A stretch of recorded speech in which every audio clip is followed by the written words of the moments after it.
va faire ensemble la rupture utérine. C'est une urgence médico-chirurgicale. Donc, c'est l'une des principales causes des hémorragies du troisième trimestre de grossesse. C'est un accident grave compromettant le pronostic et maternel et fœtal. Surtout, c'est l'apanage des grossesses non surveillées et des pays sous-développés. Les formes latentes sont très fréquentes. C'est une urgence chirurgicale. L'apanage aussi du pronostic, comme on a dit, fœtal et maternel. Faut être rapide, sinon on perd le bébé. Parce que une fois le bébé, la rupture est faite, donc le bébé il est dans l'abdomen, c'est bon, on peut pas le réanimer. On sera dans déjà quand on fait l'échographie ou un enregistrement du rythme cardio-fœtal, le RCF il est plat, c'est bon. Là, il n'y a plus d'activité cardiaque. Donc, comme on a dit, c'est une solution de continuité non chirurgicale de l'utérus gravide pendant la grossesse ou pendant le travail en salle d'accouchement. Elle peut être complète ou incomplète, spontanée ou provoquée. Provoquée, c'est-à-dire suite à un traumatisme direct. Rarement, elle est provoquée. Les ruptures suite à un traumatisme, accident de circulation, la femme, elle doit venir. On doit lui faire une échographie pour éliminer une rupture utérine et elle revient après 48 heures, même si tout va bien. Elle doit revenir dans les 48 heures parce que il y a le risque aussi de la formation de la constitution d'un HRP, l'hématome rétroplacentaire. Faut l'éliminer. Donc, complète, incomplète, en général, c'est pour ça qu'il faut être rapide pour ne pas aboutir à la rupture complète. Quand on est rapide, on est devant l'incomplète. On peut sauver ici le bébé. Bon, spontanée, en général, elle est due spontanée surtout sur utérus cicatriciel. La rupture sur un utérus sain, elle est très rare. Rarement qu'on trouve une rupture utérine sur un utérus sain. Mais sur l'utérus cicatriciel, c'est très fréquent. C'est pour ça, une fois on accepte la voix basse devant un utérus cicatriciel, le risque de rupture utérine est très fréquent. C'est pour ça que ça nécessite une surveillance intense. Quand les causes de la rupture chez un utérus cicatriciel, un gros bébé, un excès de liquide, hydramnios, il va faire une pression au niveau de l'ancienne cicatrice, une grossesse avec, par exemple, associé à un fibrome, aussi, ça provoque, et plusieurs causes, on va tout dire après. Bon, le rappel, l'anatomie, bien sûr, l'anatomie, le segment inférieur, c'est l'entité anatomique qui est prédisposée à la rupture utérine. On a dit elle se situe entre l'utérus en haut et le col en bas. Le segment inférieur, on a déjà dit qu'il se constitue avec la grossesse et disparaît après l'accouchement. On a dit qu'il se constitue au cours du troisième trimestre chez la primipare et la multipare en travail se constitue. Là, c'est l'endroit où on va faire les incisions des césariennes parce que c'est un endroit avasculaire. Donc le risque d'hémorragie il est moindre. Qu'est-ce qu'on a dit aussi? Voilà, l'utérus est en haut, le col en bas. On passe. Bon, l'anapathe. Classification.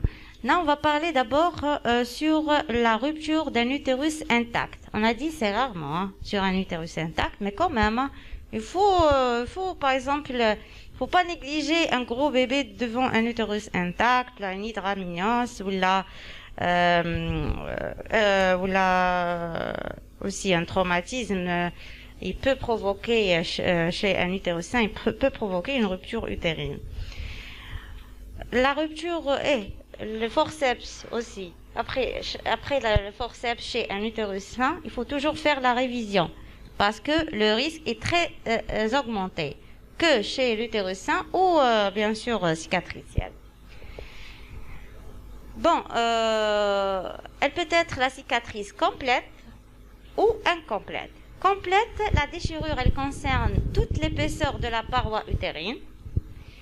Incomplète, seulement le myomètre et le péritoine qui y sont touchés.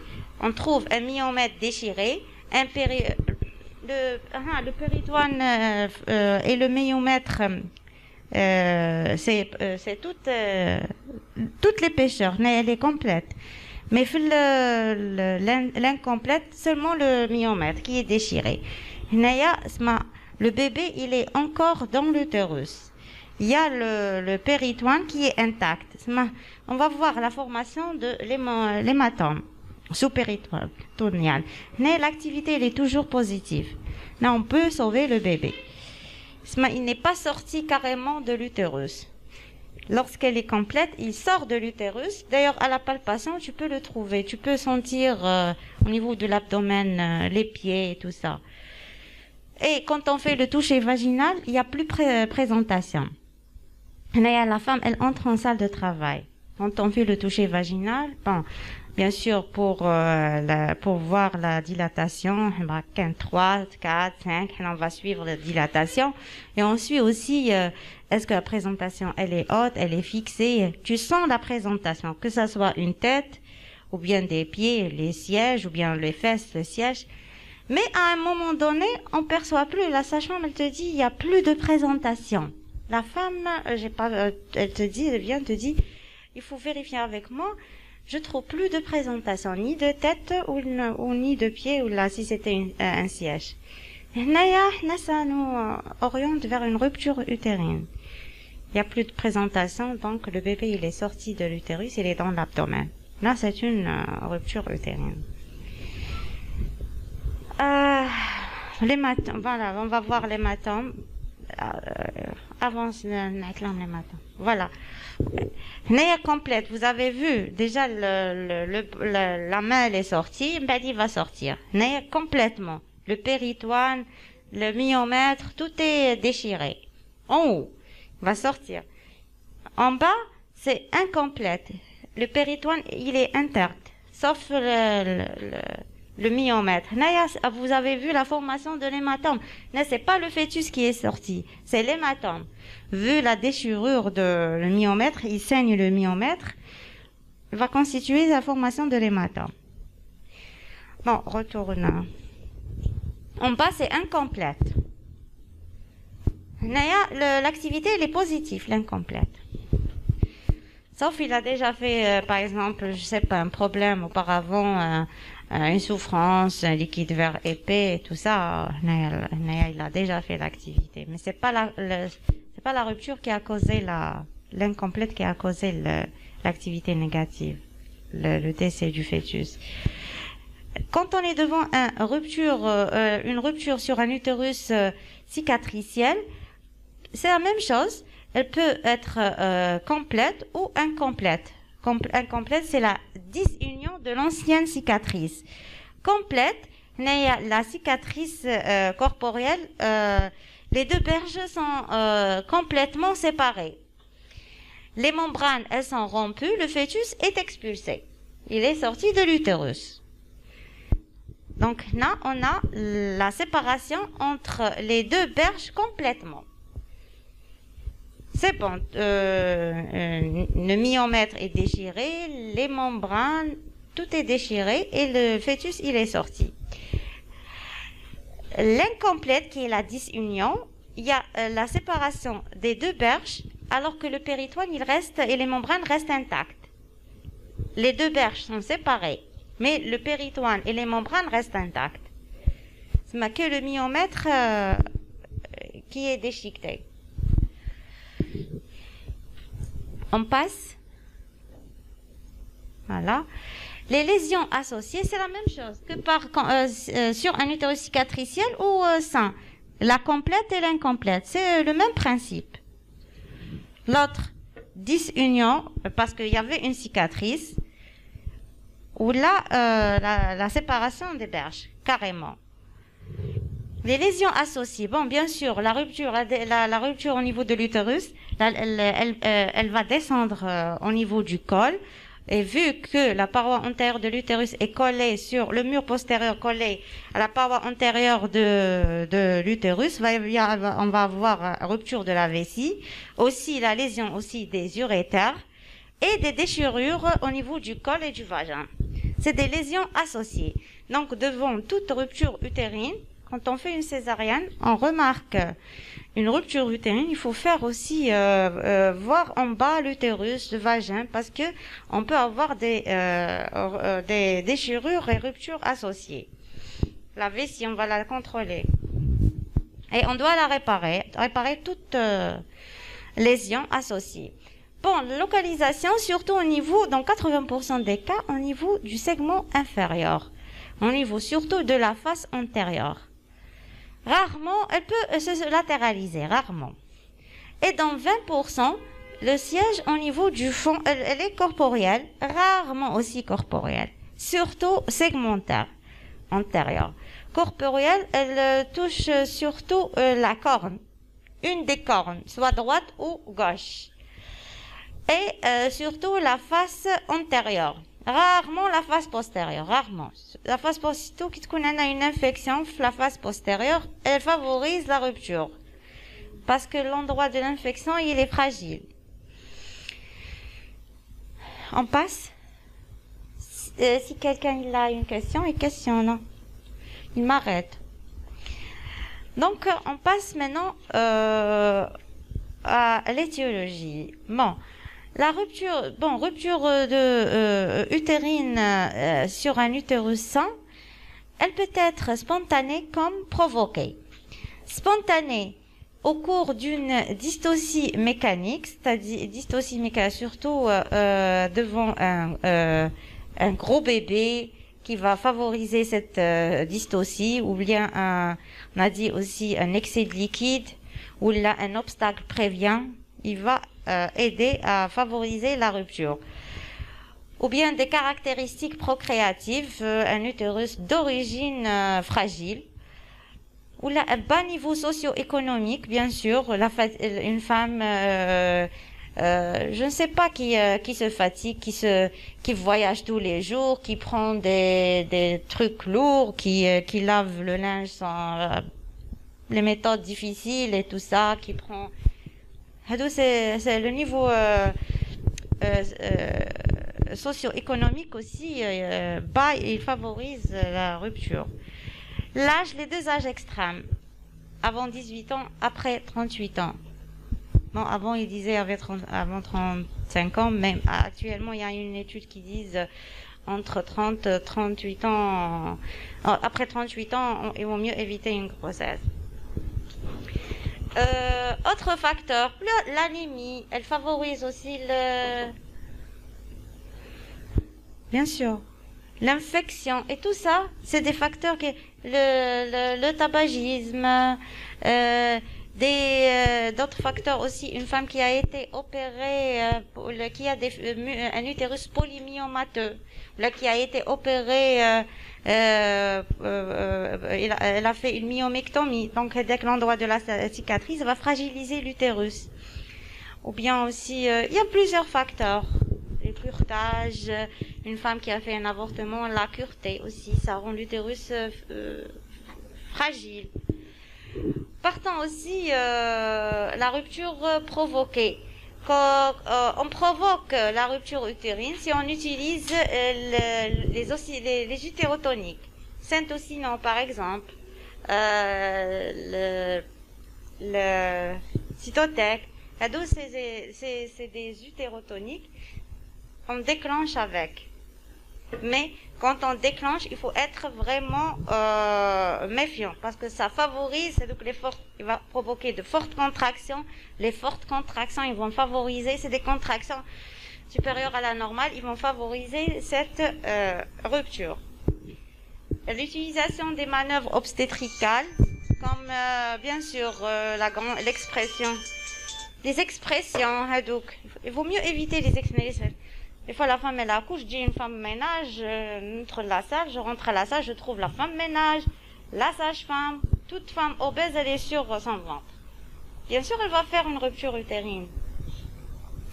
On évite la rupture utérine, on évite les expressions, aussi les forceps, toute manœuvre obstétricale.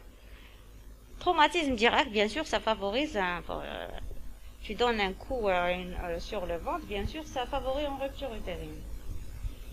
On passe les expressions sur le fond. Encore, on passe. Sur un utérus sain. La rupture sur un utérus sain.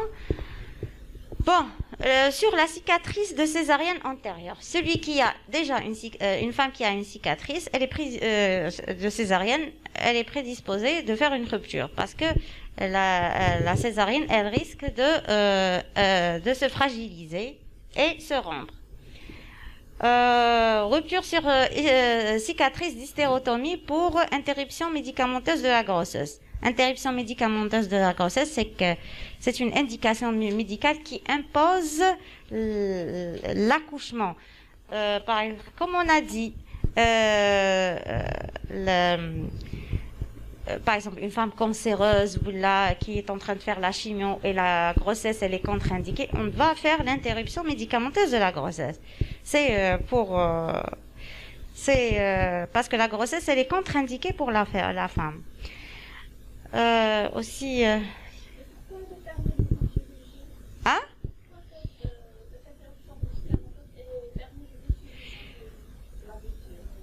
L'interruption. Comment?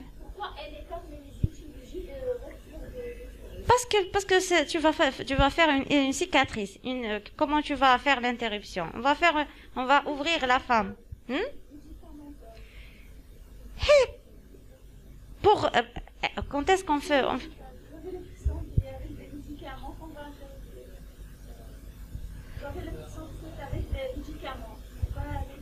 Non, c'est ITG, c'est une c'est chirurgical parce qu'on va faire hystérotomie. C'est une faute de phrase. IMG médicamenteuse, c'est avec le traitement et ITG parce que sur cicatrice d'hystérotomie. Hystérotomie, c'est-à-dire tu vas ouvrir l'utérus, tu vas IMG médicamenteuse. ITG ou IMG. C'est dans tous les cas, tu vas provoquer l'interruption de la grossesse.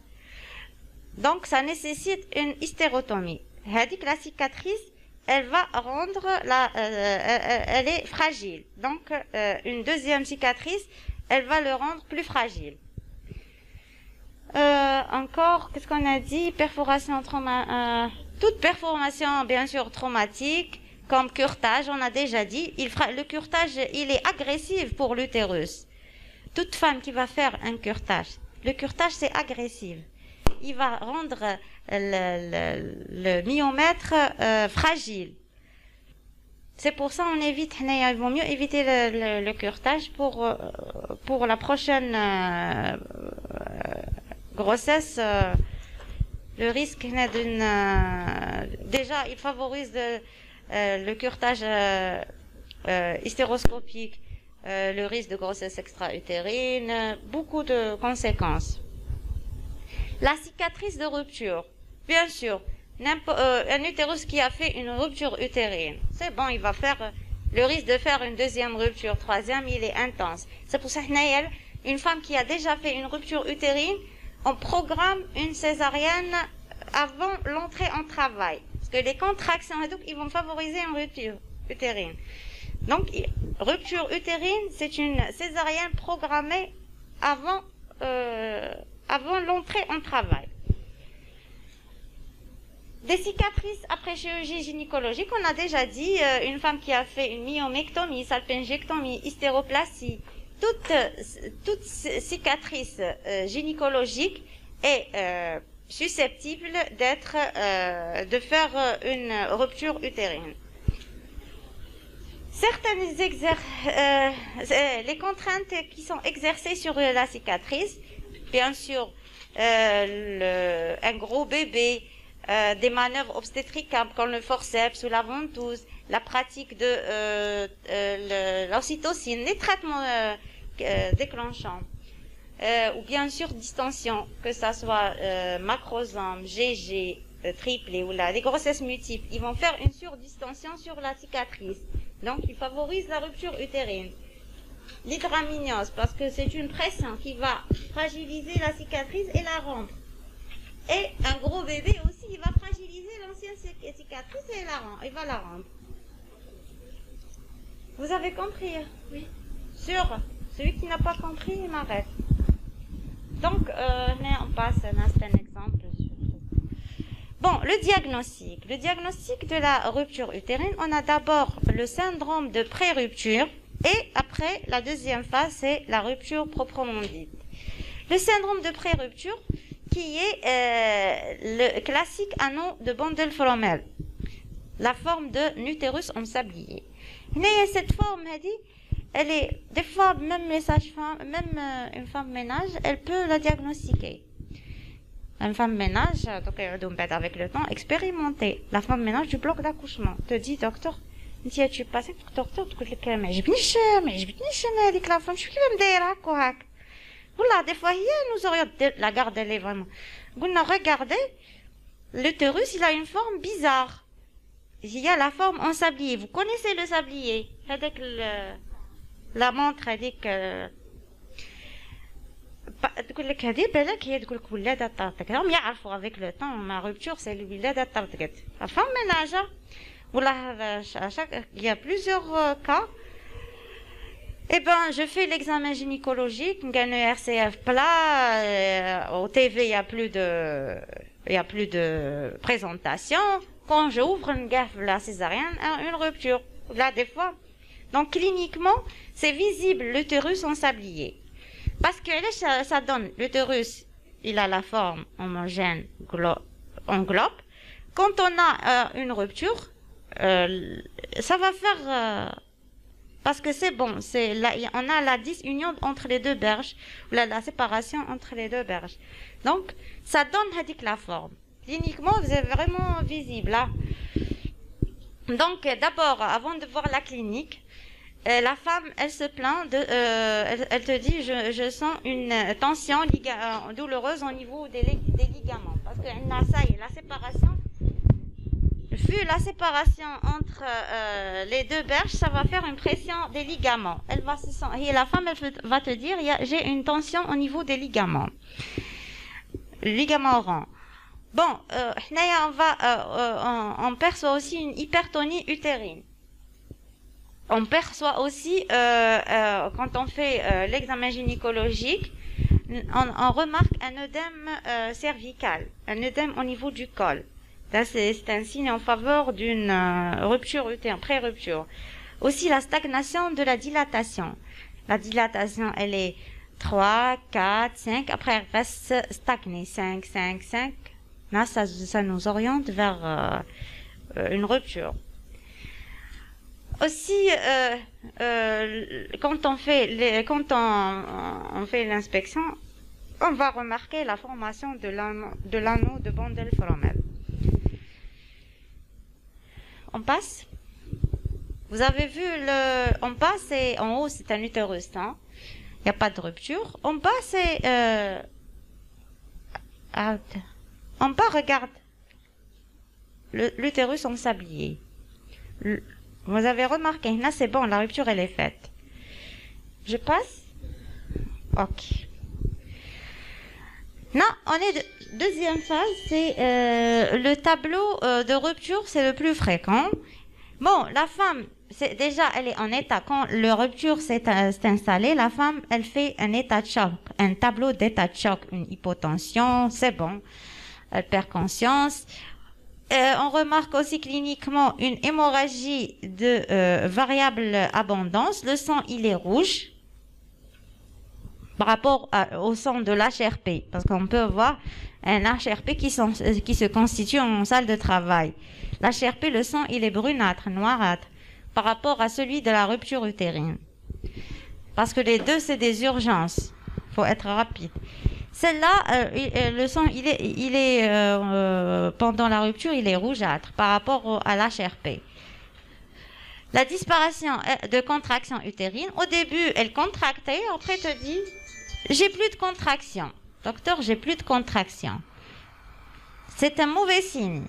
La femme, elle contractait normal, après elle n'a plus de contraction. Donc, ça nous oriente vers une rupture.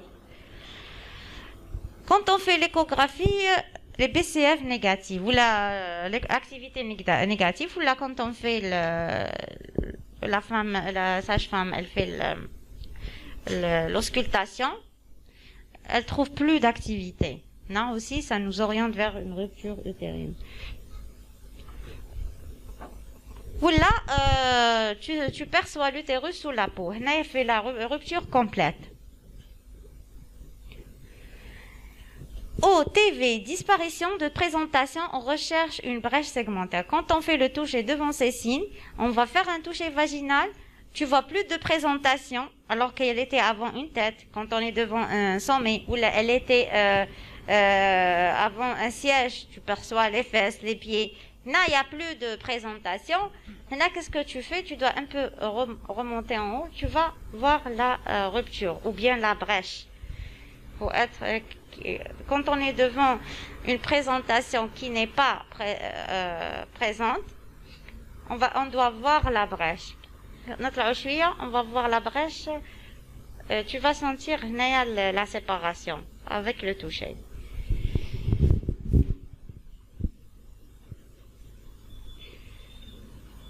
Donc, en fait, de bon nombre de ruptures utérines sont asymptomatiques et découvertes à la révision utérine systématique ou indiquées sur des signes d'appel. Par exemple, suite découverte à la révision utérine systématique. Quand on fait un forceps, la rupture,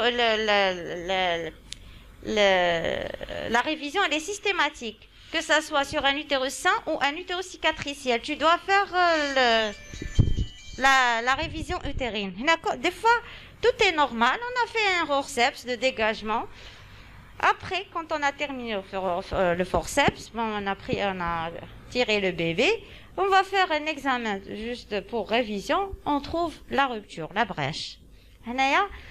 Devant la disparition des signes cliniques, là, on est dans la rupture asymptomatique.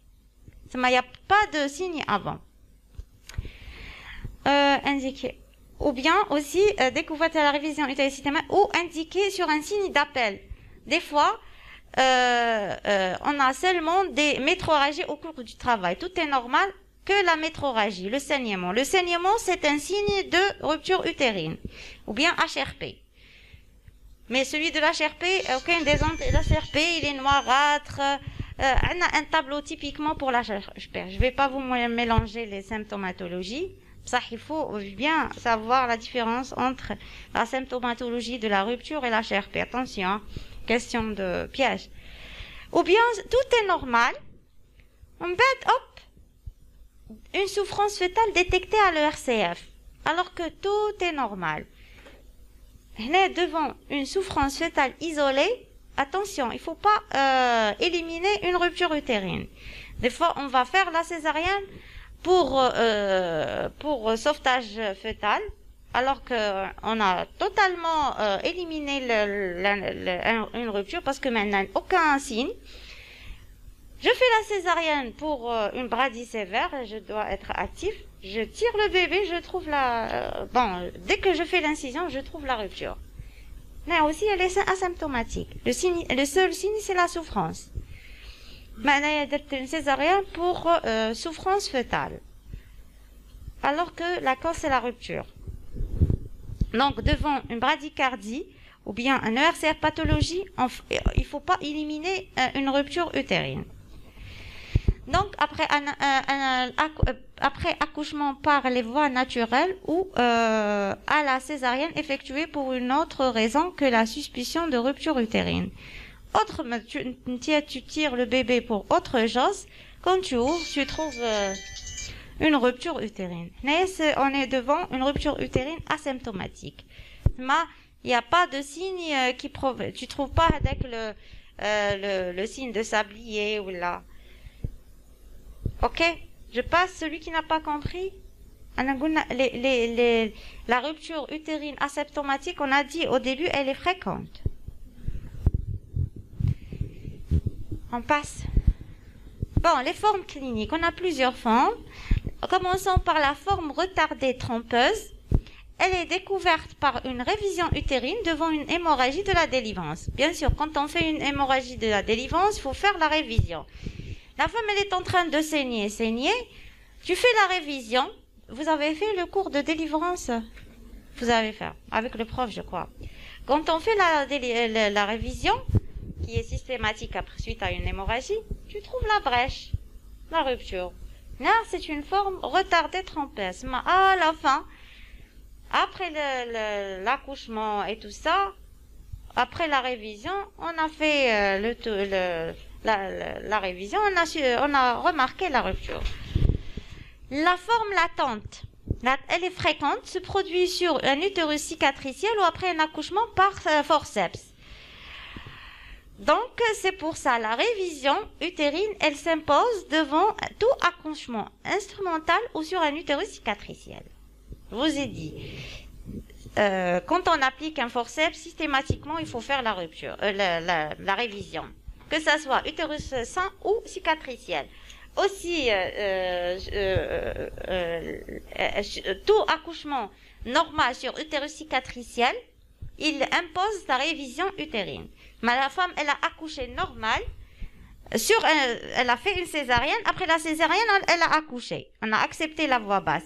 Maintenant, après l'accouchement, il faut faire la révision. Donc, la révision, elle s'impose. Bien sûr, après la délivrance, elle est... hémorragie de la délivrance, il faut la faire pour voir le problème, où est, le déclic où est, la cause de l'hémorragie. Et systématiquement, après qu'on a accepté la voix basse sur un utérus déjà césarisé.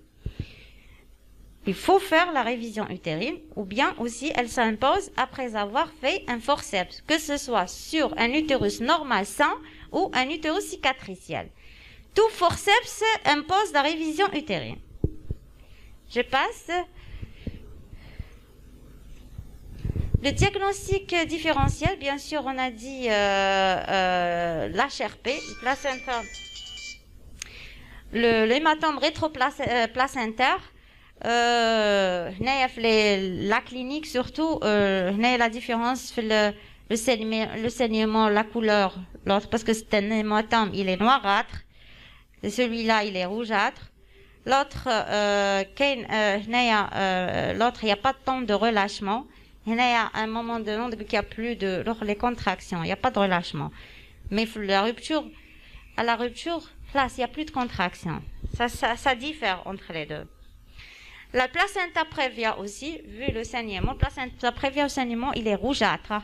Il est comme celui-ci, rougeâtre. Autre cause cervicale comme le polype, la cervicite, le cancer du col, parce que ça, il y a un saignement. Tout saignement, ça, des fois, une femme enceinte au cours du travail, elle saigne. On explore, on cherche à une rupture, on un cassé, une lésion qu'on va explorer, on fait la fin, c'est un cassé. Attention, diagnostic différentiel avec cancer du col, ou là une infection du col, ou là un polype qui a saigné, vu le passage de la présentation et tout ça, ou là l'épisio, il va saigner. Ok? Je passe? Bon, les complications maternelles, les déchirures cervicales, bien sûr, il faut être rapide, sinon on va perdre la femme, hein. Donc, les complications les plus fréquentes, c'est les déchirures cervicales, vaginales, la rupture de la vessie et la mort maternelle par état de choc ou péritonite. Il faut être rapide parce qu'on peut la perdre par un état de choc ou péritonite. Fœtale, la mortalité fœtale très augmentée en cas de rupture spontanée complète au moment de la rétraction ou après la rupture.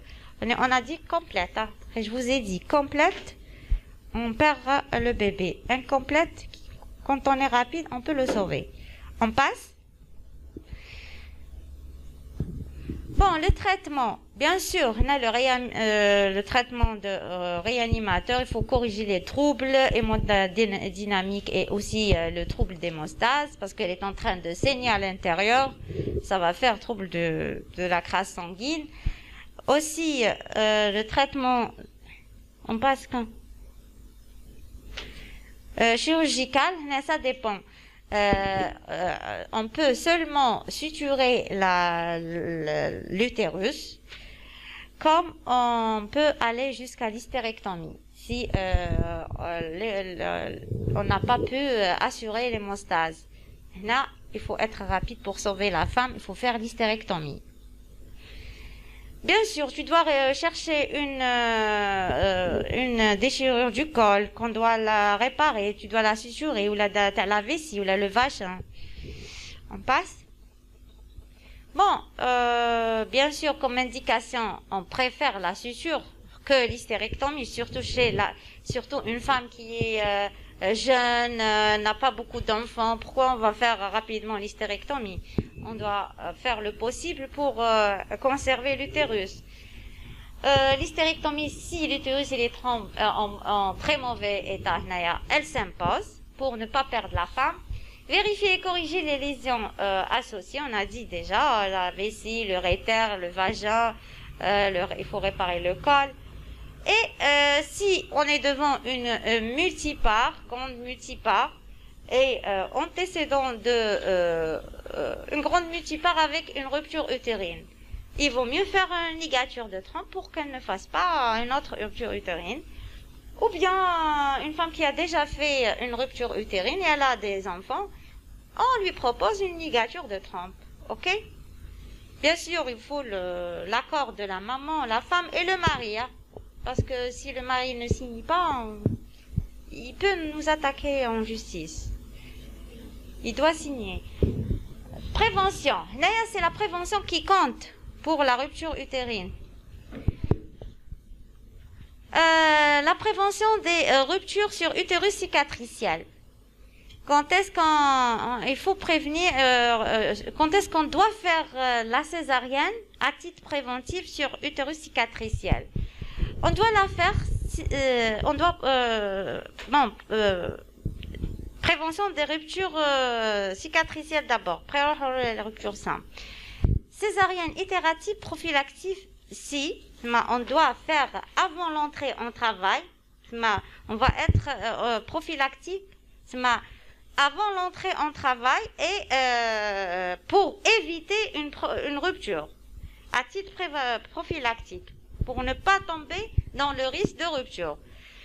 Là, la cicatrice de césarienne corporelle ou segment corporel, parce qu'une femme qui a fait une césarienne au niveau du corps ou la segment corporel, elle peut récidiver, elle peut nous faire une rupture utérine. La césarienne corporelle, elle est de mauvaise qualité. Prochainement, elle va nous faire, avec la cicatrice corporelle, elle va descendre, elle va nous faire une rupture utérine. C'est ma demande. Et c'est pour ça, le protocole opératoire d'une césarienne ancienne, il doit être obligatoire présenté à la gynéco ou à la sage-femme.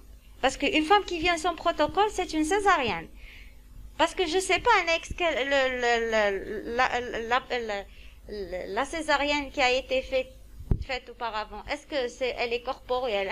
J'accepte la voix basse alors que c'est une césarienne corporelle. Elle va faire une rupture utérine. Donc celle qui te dit, j'ai fait une césarienne avant, ramène-moi madame, donne-moi ton protocole opératoire. Elle te dit non, j'ai pas le protocole. Eh ben c'est une césarienne, non? Je vais pas prendre le risque moi, parce que quand elle est avant une rupture ou rien n'est, il n'y a pas de document. Attention, hein. Les internes, vous allez faire, ça vous reste 2 ans, vous allez être interne. Au niveau des urgences, celle qui a déjà fait une césarienne, je parle d'une césarienne, quand elle te dit 2 césariennes, c'est systématiquement une 3e. Mais une seule césarienne, on va faire l'épreuve de travail avec une grande surveillance. Tu lui dis, madame, d'accord, donne-moi le protocole opératoire. Elle te dit, je l'ai pas ramené. Attention, c'est une césarienne. Elle n'a pas ramené le protocole, c'est une césarienne. Sauf si elle est médecin ou là, elle est consciente, elle sait, elle te dit, voilà, c'est une césarienne segmentaire normale. Ou là, elle te dit, non, c'est une césarienne corporelle. Elle sait le mais une illettrée, non. Cicatrice de rupture utérine. Une femme qui a déjà fait une rupture utérine, je ne vais pas accepter la voie basse, je vais faire une césarienne. Ok, donc on a dit une césarienne corporelle ou corposegmentaire, une cicatrice de rupture utérine. Les deux, c'est une césarienne. Attention, hein, on n'accepte jamais l'épreuve de travail devant un antécédent de rupture utérine ou là une césarienne corporelle ou corporio-segmentaire. Cicatrices utérines multiples. Il y a une femme qui a fait plusieurs cicatrices utérines, c'est-à-dire, par exemple, elle a un utérus polymyomateux. On va faire une myomectomie. On va faire plusieurs myomectomies à plusieurs endroits. Ça va fragiliser l'utérus. Donc, cicatrice utérine multiple impose une césarienne. Cicatrice de césarienne segmentaire avec trait de refond, c'est-à-dire une césarienne qui est descendue en bas ou en arrière. Qui s'est propagée. Là, c'est une indication d'une césarienne. Vous voulez que j'ai fait césarienne? Là, où le protocole, quand je lis, je trouve propagation de la césarienne au niveau du segment inférieur. Ou là, avec trait de refond, c'est une césarienne. Elle s'impose parce qu'elle lâche une césarienne qui s'est propagée. Automatiquement, elle va s'exploser, s'éclater. L'utérus, il va s'éclater. Les suites de césarienne compliquées d'une endométrite. Bien sûr, l'endométrite, c'est tout processus infectieux au niveau de la cicatrice. Il impose, parce que l'endométrise, elle fragilise la cicatrice. Donc, elle risque de s'éclater. Donc, c'est une césarienne programmée. OK? Absence de protocole. On a déjà dit, absence de protocole, il impose une césarienne. Un rétrécissement pelvien, bien sûr. On a déjà fait le bassin avant-hier. Il impose le rétrécissement, une prochaine césarienne. Les présentations vicieuses, qu'une certaine comme présentation siège, siège sur utérus cicatriciel, c'est une césarienne. Attention, une toute présentation vicieuse sur utérus cicatriciel, après. Maintenant, les urgences, tu trouves, après la séance, si tu vas indiquer la césarienne ou la non, vu que tu as fait déjà le bassin ou la rupture utérine. C'est important de les connaître par cœur, les apprendre par cœur. Les indications de la césarienne sur utérus cicatriciel. Dit que siège sur utérus cicatriciel, c'est une césarienne. Voilà, madame, vous allez faire une césarienne. Hein. Surdistension utérine. La surdistension utérine, je veux dire macrosomie, excès de liquide, GG. Il provoque une surdistension sur l'ancienne cicatrice qui vont la fragiliser et la rompre. Ça fait une rupture utérine. Placenta prévient antérieur. Un placenta, on va faire prochainement placenta prévient antérieur parce qu'il est, en regard de la cicatrice, il va la fragiliser. Aussi, placenta prévient antérieur sur utérus cicatriciel césarienne. OK?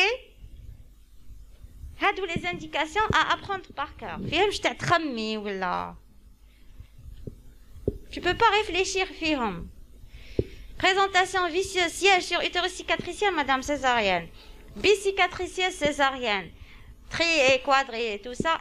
Endométrie sur utérus cicatriciel césarienne. Césarienne avant corporelle ou la corporio-segmentaire ou la segmentaire avec le trait de refond, c'est une césarienne. Absence de protocole, césarienne.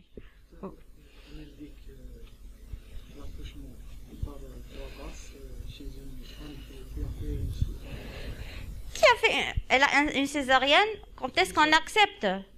en dehors de toutes ces indications. Il n'y a pas d'indication. Une césarienne au niveau de segment inférieur, elle n'a pas fait de suite infectieuse comme l'endométrite. Il n'y a pas une propagation de l'ancienne cicatrice.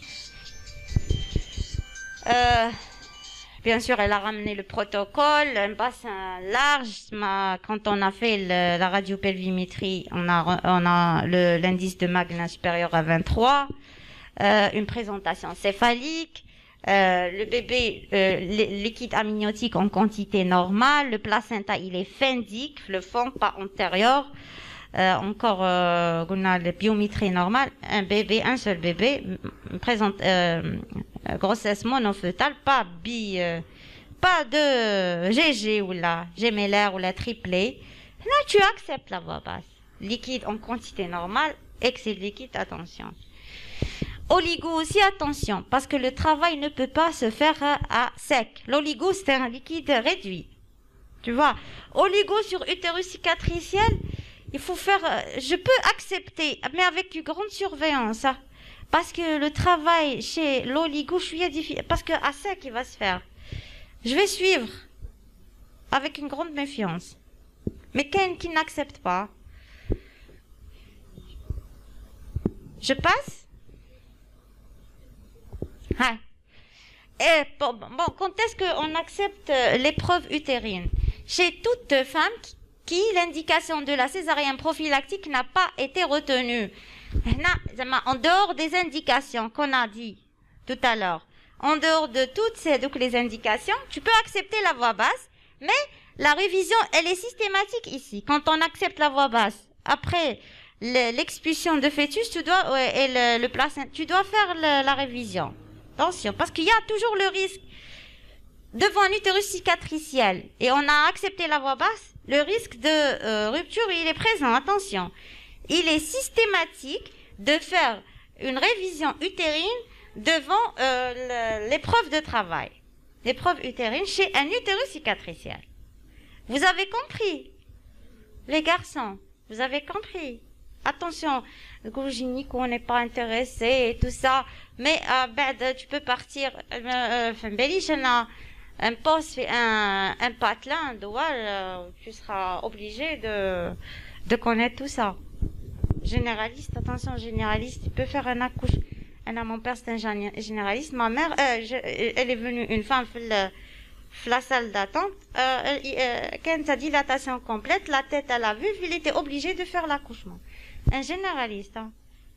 Attention, hein. Un homme, il doit savoir les trucs gynéco. Moi, j'ai aimé la gynéco parce que mon père, c'est un généraliste, il aime bzaf la gynéco. Je l'ai aimé à travers mon père. Du coup, je pense que généraliste, ça ne nous intéresse pas. Hein? Non, tu dois t'imposer. Les femmes qui elles ont accouché à la maison. Je sais, une femme elle accouche à la maison. Ta femme elle peut accoucher à la maison. Ma تعرفش ديرها accouche un généraliste. Sa femme elle a accouché dans la voiture. ما عارف يدير والو. Non, tu dois il faut partir. Vous êtes médecin. Tu dois t'imposer. Je sais tu es médecin. Tu dois تقول لهم نطلع نشوف. Un médecin qui sait pas faire l'accouchement, elle a pour moi. Attention. Hein. On passe. Oh, les meilleurs gynécologues, c'est des hommes, pas des femmes. Les plus compétents, c'est des hommes. Prévention des révisions, prévention des ruptures d'utérus. Bon, quand il faut bien surveiller la grossesse, rechercher anomalie du bassin, anomalie de présentation, disproportion fœto-pelvienne. On a déjà vu ça. Il faut bien surveiller. On ouvre la feuille de partout. Il faut réorganisation des structures sanitaires, l'éducation des patientes, réorganisation des structures sanitaires, bien sûr, l'infirmière et tout ça, la sage-femme, éducation des patientes. Bon. حنا ما عندناش هذه l'européenne, la femme européenne, quand elle accouche, elle sait tout. Le temps où il faut expulser, le temps où il faut bien prendre le souffle, le temps c'est rien. Formation du personnel, bien sûr, infirmiers, sages-femmes, médecins, ils doivent être, ils sont sensibilisés de tout connaître. On passe. Bon, en conclusion, la rupture est un accident grave, encore fréquent chez nous, très fréquent. À peut-être chaque 15 jours, on dit qu'une rupture. Des fois, on dit le programme césarienne, sage-femme, lequel? Voilà, tu m'as caché. Césarienne programmée. Césarienne programmée pour, je ne sais pas, une diabétique, sur utérocicatrice, je ne sais pas, une indication de césarienne. J'ouvre pour indication autre que la rupture, alors que je trouve la rupture. Après chaque 15 jours. L'utérocicatricielle est un important facteur favorisant la dystocie et les manœuvres obstétricales sont des facteurs déterminants.